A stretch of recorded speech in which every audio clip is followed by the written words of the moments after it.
Assalamualaikum warahmatullahi wabarakatuh. Perkenalkan teman-teman, nama saya Rizky Lutfiani, NIM T2018-4012 dari kelas D1. Saya dari kelompok 1 perencanaan pembelajaran akan membahas tentang desain sistem pembelajaran. Yang pertama adalah hakikat desain sistem pembelajaran. Desain sistem pembelajaran ini berasal dari dua kata. Yang pertama adalah desain, yang berarti perencanaan atau rancangan, dan pembelajaran yaitu suatu proses atau suatu cara maupun perbuatan untuk menjadikan orang atau peserta didik mau belajar. Jadi, desain sistem pembelajaran ini adalah sistem pembelajaran yang merupakan suatu kesatuan dari beberapa komponen pembelajaran yang saling berinteraksi dan berinterrelasi. Jadi, desain pembelajaran sendiri ini adalah proses menentukan tujuan pembelajaran, strategi, dan teknik untuk mencapai tujuan, serta merancang media yang dapat digunakan dalam untuk mengefektifkan tujuan yang akan dicapai. Jadi asumsi-asumsi yang perlu diperhatikan dalam mendesain sistem pembelajaran yang pertama adalah sistem pembelajaran ini harus didasarkan pada pengetahuan tentang bagaimana seseorang belajar. Yang kedua adalah desain sistem pembelajaran dikaitkan dengan peserta didik secara individual dan kelompok. Yang ketiga adalah hasil pembelajaran mencakup semua variabel yang mempengaruhi belajar. Kemudian yang keempat, sasaran terakhir desain sistem pembelajaran adalah memudahkan belajar. Dan yang kelima, desain sistem pembelajaran mencakup semua variabel yang mempengaruhi belajar.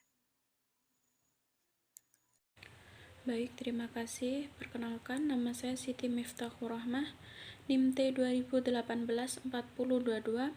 Saya di sini akan membahas tentang model-model desain sistem pembelajaran. Model desain sistem pembelajaran berperan sebagai alat konseptual pengelolaan komunikasi untuk menganalisis, merancang, menciptakan, mengevaluasi program pembelajaran dan program pelatihan. Menurut Gustafson dan Branch, model desain sistem pembelajaran dapat diklasifikasikan menjadi 3 kelompok. Yang pertama yaitu model desain pembelajaran yang berorientasi kelas. Model ini ditujukan untuk memenuhi kebutuhan pendidik dan peserta didik akan aktivitas pembelajaran yang efektif, efisien, produktif, dan menarik. Dan yang kedua, model desain pembelajaran berorientasi produk. Model desain sistem pembelajaran yang berorientasi pada produk pada umumnya didasarkan pada asumsi adanya program pembelajaran yang dikembangkan dalam kurun waktu tertentu. Dan yang ketiga, model desain sistem pembelajaran yang berorientasi sistem. Model desain sistem pembelajaran yang berorientasi pada sistem dilakukan untuk mengembangkan sistem dan skala besar seperti keseluruhan mata pelajaran atau kurikulum. Implementasi model desain sistem pembelajaran yang berorientasi pada sistem memerlukan dukungan sumber daya besar dan juga tenaga ahli yang berpengalaman. Baik, sekian, terima kasih. Jika ada kesalahan saya mohon maaf. Saya kembalikan kepada moderator.